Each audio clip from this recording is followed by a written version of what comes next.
हुसैन है,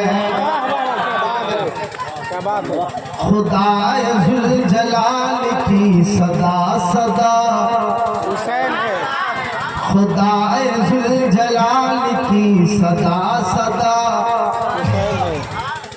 खुदाए जुल जलाल की सदा सदा हुसैन है, खुदाए जुल जलाल की सदा सदा हुसैन है, खुदाए जुल जलाल की सदा सदा हुसैन है, सदा सदा हुसैन है, अपना न जान की अदा अदा हुसैन है, न जान की अदा हुसैन है। बहुत मस्ती में सुन रहे हैं हमारे जवान भाई, अल्लाह ताला सलामत रखे। और एक शेर सुनिए आप। जी जी जी। यजीद यो समझ सके न तुम मेरे हुसैन को, न तुम मेरे हुसैन को, यजीद यो समझ सके न तुम मेरे हुसैन को, न तुम मेरे हुसैन को, लबे रसूल पाक की, लबे रसूल पाक की, लबे रसूल पाक की दुआ तो हुसैन है, अपने नाना जान की अदा अदा हुसैन है। भाई मजमा में कोई नारा लगाने वाला अभी तक मैंने नहीं सुना, मतलब से नारा है कोई जवान जो नारा लगा दे। अरे अल्लाह पर इतना बड़ा मजमा है, कोई नारा लगाने वाला नहीं। अरे इससे से सीखिए, नारा सीखिए। या रसूल अल्लाह जिंदाबाद, जिंदाबाद, शादी खाना आबादी, जिंदाबाद, शादी खाना आबादी, जितने सौदाई कर बना जिंदाबाद। ऐसे ही लगाना सीखिए। खुदाए जुल जलाल की सदा सदा हुसैन है। अब एक शेर सुना।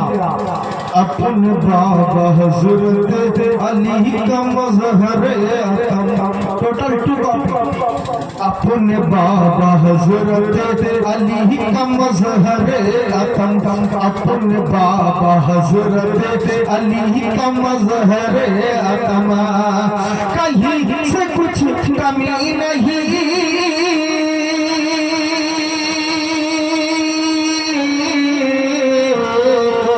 कहीं से कुछ कमी नहीं, कहीं से कुछ कमी नहीं, जरा जरा हुसैन है, अपने नाना जान की अदा अदा हुसैन है। लबे रसूल पाक की दुआ दुआ हुसैन है। ये नामे पाक ऐसा नामे पाक है ना कि अगर ठंडा मिजाज वाला 10 मरतबा या हुसैन पहले तो ऑटोमेटिक उसके बदन में जलाल जरूर आ जाएगा। अब सुने आप, इंसान के बदन से जब खून निकल जाता है ना तो इंसान का बदन लाल हो जाता है। क्या हो जाता है? हाँ, मैंने सुना था अक्सर तकरीर मेरी 12 बजे के बाद होती है, जब से 12 बजे के बाद होती है, लेकिन उस वक्त समाज का हाल ही अजीब होता। और आज देख रहा हूँ 11 भी नहीं बजे है, समाज का हाल अजीब है। अरे भाई, इंसान के बदन से 12 नहीं बजे, लेकिन आपके चेहरे पे 12 बजे है।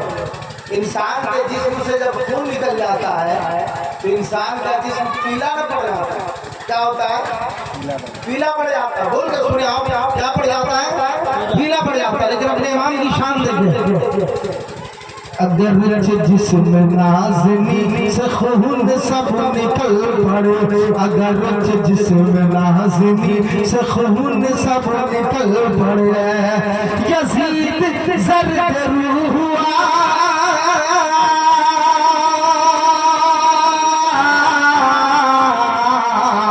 यज़ीद ज़र्द रूह हुआ, यज़ीद ज़र्द रूह हुआ, हरा हरा हुसैन है, अपने नाना जान की अदा अदा हुसैन है।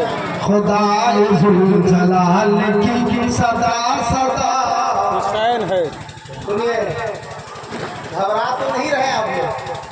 जी हूँ हाँ कुछ बोलिए ना। आंख बंद करके मुंह हिला रहे हैं। कौन सी बस्ती है ये? बराही। बराही। तो बराही में जवानी का इजहार कीजिए। ठंडे तो नहीं पड़े, दिल लग रहा आप लोगों का? माशाअल्लाह। सर हिलाइएगा, जबान पर से हिलाइएगा, कोई टेंशन नहीं है, सब्र से काम लीजिए। इंशाअल्लाह ताला जल्दी खत्म हो जाएगी नबी के पास। अच्छा बाबू की शादी, अल्लाह ताला इन्हें सलामत रखे और इनके होने वाली जोजा को भी सलामत रखे। आमीन नहीं लग रहा? ऐसे नहीं, सब्र कीजिए। हम लोग सब्र करने वाली कौम से ताल्लुक रखते हैं। हम उस कौम से ताल्लुक रखते हैं ना कि हमारे नबी भी बहुत बड़े साबित हैं। सुभान अल्लाह। और एक बात और बता दूं, हमारे नबी भी साबित और हमारे नबी का घराना भी साबित। वाह वाह क्या बात। माशाअल्लाह। देखे ना, फातिह खैबर दामाद पैगंबर अली हैदर रोजे की हालत में और सय्यदा तय्यबा ताहिरा राकिया साजिदा फातिमा जहरा भी रोजे की हालत में। सुभान अल्लाह। दिन के लम्हात गुजरे, दिन की घड़ियां गुजरी, इफ्तार का वक्त आया, दरवाजे पर साइल ने दस्तक दी, सवाल किया भूखा हूँ खाना दे दो ना। अब देखिए कितने बड़े साबिर हैं नबी के घर आने वाले। सय्यदा फातिमा ज़हरा है, पूरा का पूरा खाना उठाकर उस साइल के हवाले करवा दिया। सुभान अल्लाह बोलिए। बोलेंगे तो जलसे वाले रंग में तकरीर हो जाएगी, वरना हो नहीं पाएगी। सुभान अल्लाह। दूसरे दिन भी मौलाए कायनात रोजे की हालत में, सय्यदा फातिमा भी रोजे की हालत में इफ्तार के वक्त दरवाजे पर साइल ने दस्तक दी, कहा भूखा हूँ खाना दे दो ना।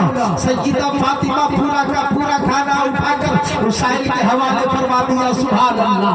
तीसरे दिन भी ऐसा ही हुआ, इफ्तार के वक्त दरवाजे पर साइल ने दस्तक दी, सवाल किया भूखा हूँ खाना दे दो ना।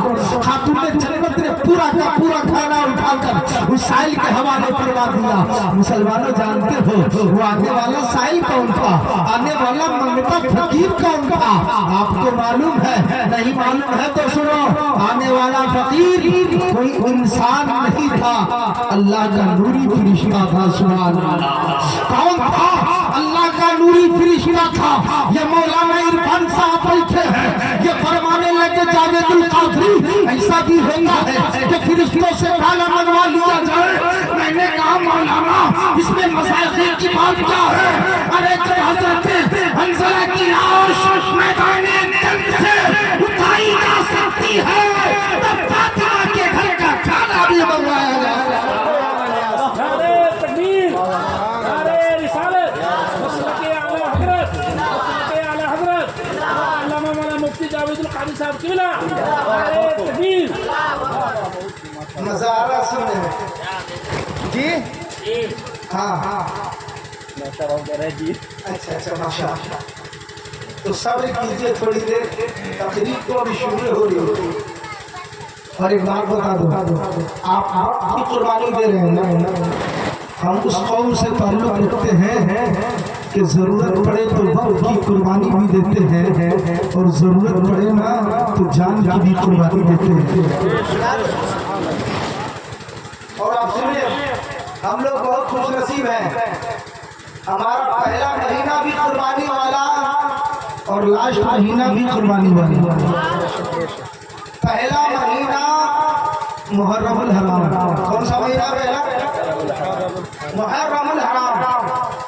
और लास्ट महीना जिलहिज्जा। बोल दे जिलहिज्जा। दोनों महीने में कुर्बानी पेश की गई। आप देखें, एक कुर्बानी मिना में पेश की गई, एक कुर्बानी करबला में पेश की गई। मिना में गर्दनें नहीं कटी, करबला में गर्दनें कटी है। मिना में दुम्बा कुर्बान हुआ, करबला में कुर्बा कुर्बान हुआ। अरे आपने नहीं नहीं सुना, सैयदुल शुहदा इमाम हुसैन ने जवान अली अकबर को कुर्बान कर दिया। हजरत कासिम की कुर्बानी पेश कर दी, अपने भांजे हजरत औला मोहम्मद को कुर्बान कर दिया। अरे हद तो ये है कि दूध पीते बच्चे सैयदना सरकार अली असगर को भी कुर्बान कर दिया। जब इमाम हुसैन ने अपने कुंभाओं कबीला को, अपने खानदान को कुर्बान किया, तो दीवाने हुसैन ने मोहब्बत हुसैन ने मचल कर कहा था, इस्लाम था, इस्लाम है, इस्लाम रहेगा। क्या बात है। कुरान था, कुरान है, कुरान रहेगा। अरे इस्लाम की गर्दन पर हुसैन इब्ने अली का एहसान था, एहसान है, एहसान रहेगा। क्या बात है। वापस बोलिए सुभान अल्लाह। इस तकरीर से बेदारी नहीं आई तो गारंटी के साथ कहता हूँ कभी बेदारी आ ही नहीं सकती है। सुने, मेरा में कुंबा कटा, करबला में कुंबा कटा, आखिर क्यों? हमने मौलाना इरफान साहब से सवाल किया, सवाल का जवाब दीजिएगा। तो इन्होंने फरमाया कुंबा इसलिए कटा मेना में कि वहाँ नूरे मुस्तफा को बचाना मकसूद था।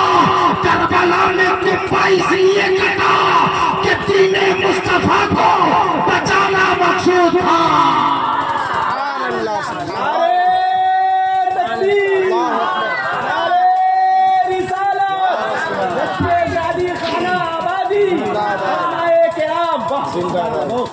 और एक बात सुन लीजिए, कुर्बानी जब पेश की जाती है ना, शहीद जब शहीद होता है, आदमी जब शहीद होता है तो आदमी को बहुत ही मामूली सी तकलीफ होती है। क्या होता है? बहुत ही मामूली सी, अरे बोले ना भाई, तकलीफ होती है। अरबी नहीं बोल रहा हूँ, इंग्लिश नहीं बोल रहा हूँ, आपकी जबान बोल रहा हूँ। इंसान को बहुत ही मामूली सी तकलीफ होती है। आप कहेंगे मौलाना वो कैसे?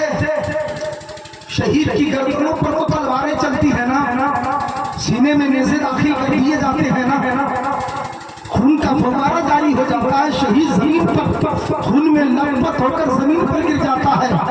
आप कह रहे हैं बहुत ही मामूली सी तकलीफ होती है, तो सुनिए, जो मैं नहीं कहता, हमारे और आपके पैगंबर इरशाद फरमाते हैं, आका व मौला इरशाद फरमाते हैं, अश-शहीद ला यजिदु अलमल तकलीफ इल्ला कमा यजिदु अहदुकुम अलमल करसा। मेरे आका फरमाते हैं शहीद को शहादत के वक्त मामूली सी तकलीफ होती है, उतनी ही तकलीफ होती है जितनी कि तुम चुटकी भर में या चींटी के काटने की तकलीफ महसूस करते हो। हज़रात, शहीद से शहीद आप मुराद है जिसके दिल में अल्लाह उसके रसूल की मोहब्बत इस दर्जा पैदा हो गई हो, इस दर्जा पैदा हो गई हो कि उसका दिल चाहता हो एक नहीं बल्कि करोड़ों जाने हो तो एक एक करके अल्लाह की राह में कुर्बान करता चला जाओ। तो यार शहीद यही कहता है, करूँ तेरे नाम पे जा फिदा, ना एक जा तो जहाँ फिदा, तो जहाँ से भी नहीं जी भरा, करूँ क्या करो जहाँ नहीं। तो शहीद को शहादत के वक्त बहुत ही मामूली सी तकलीफ होती है। अब आप ये काली साहब बैठे हैं, ये फरमाने लगे जावेदुल कादरी हमारी उंगली कट जाए बहुत ही ज्यादा तकलीफ होती है, हमारे पाँव में कांटा चुभ जाए बहुत ही ज्यादा तकलीफ होती है।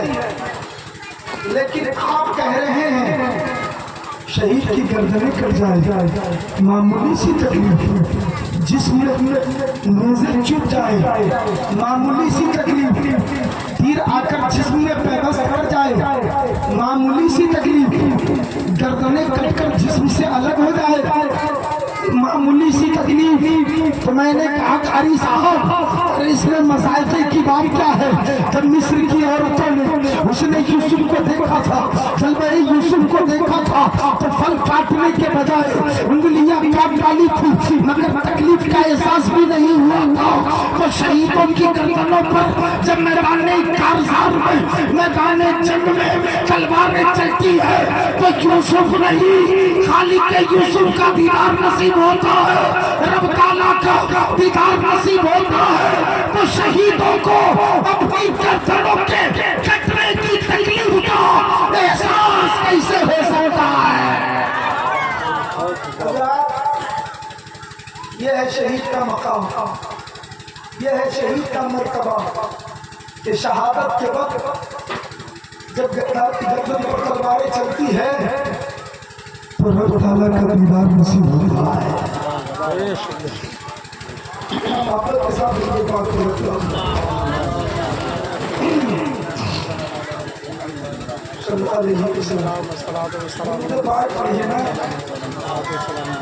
देखिए दुरूद पाक पढ़ने की एक बरकत ये है कि आपके पास पैसे हो या न हो, मदीने वाले मुस्तफा ने अगर करम फरमा दिया तो मदीने पाक में हाजिरी नसीब होती है। ये सच्ची बात है, यही हिंदुस्तान है। हिंदुस्तान में एक जगह है गुजरात, गुजरात में एक जगह है जूनागढ़, वहाँ नबी का एक दीवाना रहता था, चाल आस्थाना था, नबी पर दुरूद सलाम का तराना ही करता। हज़रत वो इतना बड़ा आशिक़ रसूल था कि दुरूद पाक की एक किताब आती है दलाइलुल खैरात, उन्हें सलामी आती है, सुभान अल्लाह। संग तराश था, पत्थर काटने का काम किया करता था। इतना बड़ा आशिक़ रसूल था कि जब तक पूरी किताब ना पढ़ लेता उस वक्त तक पत्थर नहीं काटता था। सुभान अल्लाह। गरीब था, आ गया हज का महीना, वो जाजे किराम के काफिले मदीना शरीफ की तरफ जाने लगे तो दीवाना मचलने लगा, तड़पने लगा, हाय मेरे पास पैसे नहीं है, रुपये नहीं है, वरना मैं भी जाता मदीना। लेकिन सुनो मुसलमानों, उन्होंने हाजियों से इल्तिमास जरूर करी थी, मदीने जाने वाले जाओ जाओ फिर अमानुल्लाह, कभी मेरा भी लग जाएगा। बिस्तर मदीने में नबी का दीवाना रोता रहा, उनके लम्हात गुजरे, रात की तारीखी आई, बिस्तर पर लेटा, लबों पर दुरूद सलाम का तराना है, ख्वाब आंखें लग गई, ख्वाब देखा, ख्वाब में किस्मत का सितारा चमका। क्या देखा? हमारे और आपके नबी पैगंबर इस्लाम ख्वाब में तशरीफ लाए, सुभान अल्लाह। और मेरे आका ने इरशाद फरमाया, दीवाने घबराने की जरूरत नहीं है, जल्दी आओ मेरे मदीना शरीफ में आओ। और मस्जिद नबवी के मनारे का एक कंगरा टूट गया है, इसे आकर दुरुस्त कर दो। हजरात, कंगरा उस पत्थर को बोलते हैं जो मकान वगैरह में खूबसूरती के लिए लगाया जाता है। मेरे आका ने फरमाया कि जल्दी आओ मदीना शरीफ में, मस्जिद नबवी के मनारे का एक कंगरा टूट गया है, इसे आगे दुरुस्त कर दो। नबी का दीवाना ख्वाब से बेदार हुआ, क्या देखता है? घर के कोने कोने खुशबू से महक रहा है, सुभान अल्लाह। मेरे नबी के बदले पाक से खुशबू आती थी ना, यही वजह है सहाबा को पूछने की जरूरत नहीं पड़ती थी, आका किस राह से गुजरे हैं खुशबू बता देती, मुस्तफा इधर से गुजरे हैं खुशबू बता देती, मुस्तफा इधर से गुजरे हैं। इसीलिए तो बरेली के मुजद्दिद ने कहा था, उनकी महक ने दिल के गुंजे खिला दिए हैं, जिस राह चल दिए हैं गुंजे बसा दिए हैं। और जब आ गई है जोश रहमत पे उनकी आंखें चल के दिखा दिए हैं, रोते हंसा दिए हैं।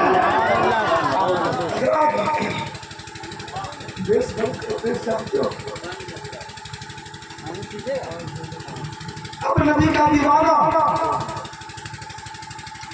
फिर तड़पने लगा, हाय मेरे पास पैसे नहीं, रुपये नहीं, कैसे जाऊंगा मदीना। अब नबी के दीवाने ने कांधे में झोला लिया, झोला में थोड़ा सा सामान लिया और मदीना शरीफ की तरफ चलने लगा। और ये कहते हुए चलने लगा, कहाँ की दौलत, कहाँ की सरवत, कसम खुदा की यह हकीकत, जिन्हें बुलाया है मुस्तफा ने, जिन्हें बुलाया है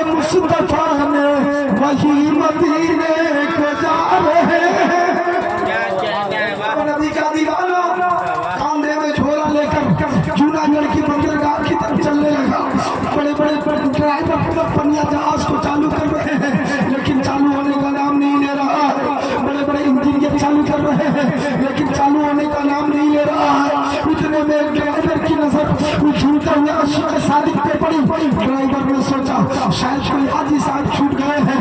ये लोगों तारीख बताती है नबी का दीवाना पनिया जहाज के करीब आया, पनिया जहाज पर सवार हुआ। पहले पनिया जहाज चलने का नाम नहीं ले रहा था, लेकिन जब नबी का दीवाना सवार हुआ तो रुकने का नाम नहीं ले रहा था। किसी ने टिकट में नहीं मांगा, बगैर टिकट के नबी का दीवाना नबी के लयार में पहुंचे और नबी के लयार में पहुंचे। वही सलाम कहा जो हिंदुस्तान में पढ़ा करता था। मुस्तफा अपने रहमत को सलाम, शमे बस में हिदायत पिला को सलाम, शहरे यारे अरब ताजदारे हरम नवारे शफात पिला को सलाम। ए लोगों फातिहा पढ़ने के बाद सलाम अर्ज करने के बाद नबी का दीवाना उस जगह पे तशरीफ ले गया जो जगह ख्वाब में मेरे आका ने दिखाई थी। जब वहाँ पहुँचा तो देखा वाकई मस्जिद नबवी के मीनारे का एक कंगरा टूट गया है। सुन्नी मुसलमानों यहीं पे बैठ जाओ, थोड़ी देर अकीदे की बात कर लेते हैं। मेरे आका ने जो ख्वाब में बातें बताई थी वो सही साबित हुई। आज कुछ लोग बकवास करते हैं नबी मरकर मिट्टी में मिल गए, ना वल्लाहि रब्बिल आलमीन। ए लोगों वो किसी और का नबी होगा जो मरकर मिट्टी में मिल गया होगा। अल्हम्दुलिल्लाह हमारा नबी कल भी जिंदा था, आज भी जिंदा है और इंशाअल्लाह ताला जिंदा रहेंगे। बताना ये चाहता हूँ नबी का दीवाना गुलामों की मदद से कमर में रस्सी बांधकर मस्जिद नबवी के मीनारे पे चढ़ गया। जो कंगरा टूट गया था उसे दुरुस्त कर दिया। जब नीचे आने का इरादा किया तो उस आशिक़े सादिक की बेचैनो बेकरार रूह सब्ज़े गुंबद के करार पर पाकर कब से उसूरी से बर्दाश्त कर गई, यानी उस आशिक़ का ऊपर ही इंतकाल हो गया। सुभान अल्लाह। मुसलमानों कितनी अच्छी किस्मत थी उस दीवाने की, कितनी अच्छी किस्मत थी उस मस्ताने की कि उधर मुल्क की रवानगी है, नजरों के सामने जमाले मुस्तफाई है। इसीलिए तो अल्लामा हसन ने कहा था गर्वत अकल सर जो तेरी चौखट पे धरा हो, जितनी हो कसा एक ही सजदे में अदा हो। मुसलमानों वाक़या सुनाना मकसद नहीं है, बताना ये चाहता हूँ दुरूद पाक पढ़ा करो, हर घड़ी दुरूद पाक पढ़ा करो। दुरूद पाक पढ़ने वाले को मेरे मुस्तफा अपने दरबार में बुला लेते हैं। हर दुरूद पाक पढ़ा करो, सुबह ऊपर पढ़ो दुरूद पाक, दोपहर में पढ़ो दुरूद पाक, दिन के उजालों में रात की तारीखों में दुरूद पाक पढ़ते रहो। इसलिए कि हर बहस की दवा है सल्ले अला मोहम्मद, ताबीज़ हर बला है सल्ले अला मोहम्मद। और पूरी गारंटी के साथ कहता हूँ हर दोसा खराब होगा, जन्नत मकाम होगा, पढ़ते जो मर गया है सल्ले अला मोहम्मद। क्या कहने मुझे तो ये दुरूद पाक पढ़ने की ये दुरूद पाक पढ़ने की फजीलत है कि मदीने वाले मुस्तफा करम फरमाते हैं और अपने दरबार में बुला लिया करते हैं। एक बात सुनो, हम और आप यहाँ बैठ कर सुभान अल्लाह कह रहे हैं, अल्हम्दुलिल्लाह कह रहे हैं, ये सब मेरे मुस्तफा को पता है। ये सब मेरे मुस्तफा को पता है। अल्लाह ताला ने अपने हबीब को छुपी हुई चीजों का इल्म अता फरमाया। आप कहेंगे कि इससे कोई दलील है? सुने, मिशकात शरीफ के अंदर बहुत ही प्यारी हदीस पाक है। अन्नाइशा क़ालत बैना रसूलुल्लाह सल्लल्लाहु अलैहि वसल्लम फी हिजरी फी लैलतिन दाहिया इज़ क़ुल्तु या रसूलल्लाह हल यकूनु लि अहदिन मिन अल-हसनाति अरदा हुजूम समाई फ़क़ाल ला उमर क़ुल्तु फ़इन्ना हसनातु अबी बकर क़ाल इन्नमा जमीउ हसनाति उमर का हसनाति वाहिदतिन मिन हसनाति अबी बकर सय्यदा तय्यबा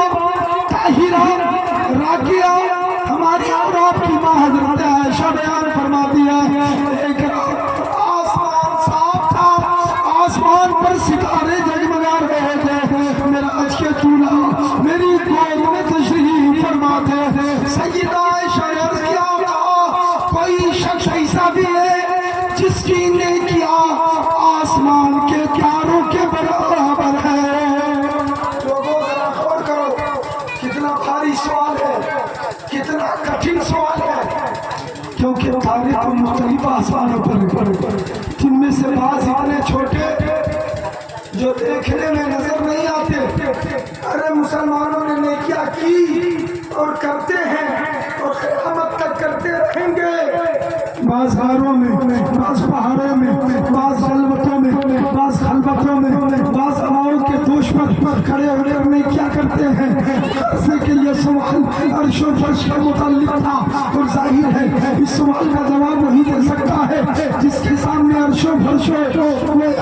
उम्मुल मोमिनीन का अकीदा ये था, या रसूल अल्लाह, सरे अर्श पर है तेरी गुज़र, दिले फर्श पर है तेरी नजर। मलकूत मुल्क में कोई शय नहीं वो जो मुझ पे आया नहीं, और कोई गैब का तुमसे नया हो भला, जब ना खुदा ही छुपा तुम पे करोड़ों गुरूर।